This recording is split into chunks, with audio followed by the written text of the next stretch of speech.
Employee benefits, a quick primer. Employee benefits are benefits provided to workers and their families through their employment. These can be pension or health benefits or a variety of other benefits. The workers are the participants in the plan. Their families are the beneficiaries of the plan. Workers get these benefits as part of their compensation for labor given to their employer. Workers represented by a union are more likely to have employee benefits. The workers vote for the union representatives. The union negotiates a collective bargaining agreement with the employer, which covers the wages and working conditions of that group of workers, including their employee benefits. Employers can run an employee benefit plan by themselves, but unions cannot run an employee benefit plan by themselves. But the union can negotiate a plan which is run by equal representatives of union and management. These are called joint plans or Taft-Hartley plans, named after the Taft-Hartley law, which regulates these plans. A joint employee benefit plan must be governed by a written document. It is a separate entity from the employer and from the union. The employer and union representatives who serve as trustees on the plan owe a fiduciary duty to run the plan for the sole and exclusive benefit of the participants and beneficiaries. The employer contributes money to the plan as required by the collective bargaining agreement. The plan provides benefits to the workers and their families as set forth in the written document governing the plan. The money for the plan is kept in a trust. The money paid by the employer, or any contributions from the employees, is kept in the trust, which is run by the trustees, who are equal representatives from the union and the employer. As trustees, the representatives of the union and the employer must serve the interests of the participants and beneficiaries, that is, the workers and their families, first, before the interests of the party who appointed them. As a practical matter, the employer wants to keep its contributions down, while the union wants to bring benefits up. Both sides have a common interest in seeking to get the most benefits from the limited amount of money they have. Employee benefit plans can be divided into two categories. One type is a defined contribution plan. In the defined contribution plan, the employer and/or the employee contribute a defined amount into the plan. For example, a percentage of salary, fixed amount each paycheck. Thus it is called defined contribution.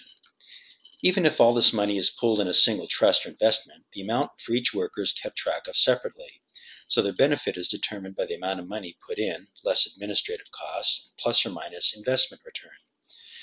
Examples of a defined contribution plan are the 401k, IRAs, or health savings accounts known as HSAs.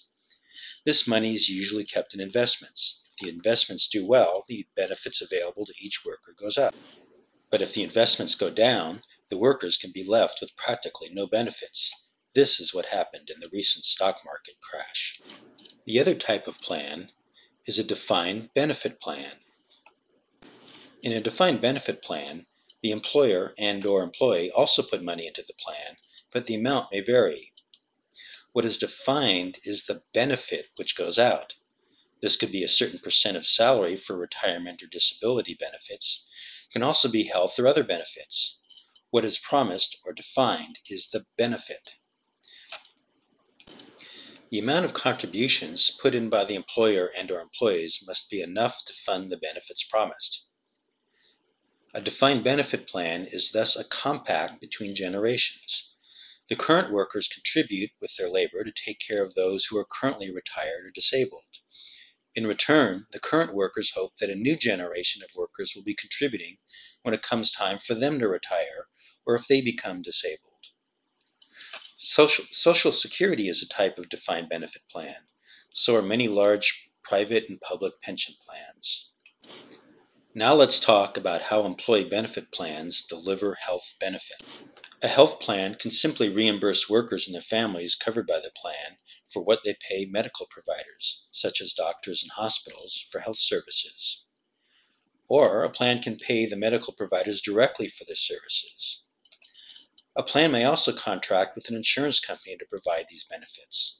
The benefits are still paid in accordance with the terms of the plan, but the benefits are paid by the insurance company after taking out its administrative costs and profits.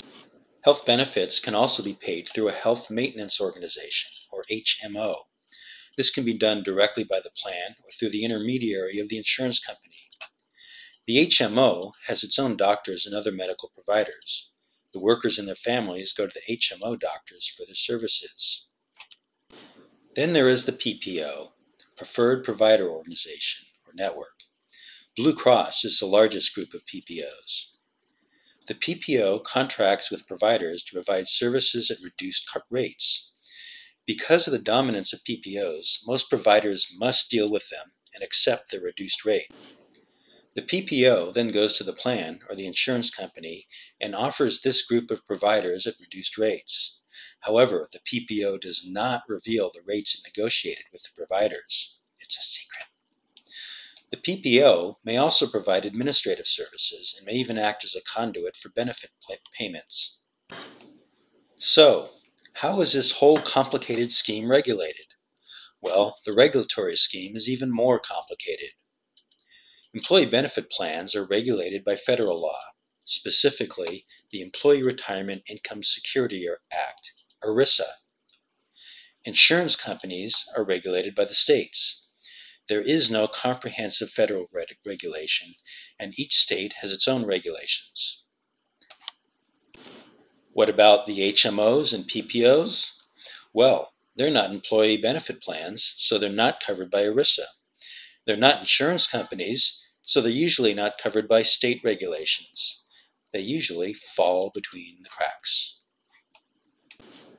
So, who benefits the most from this complicated scheme? Why, the lawyers who litigate all these complicated questions. That is where your health dollar goes to.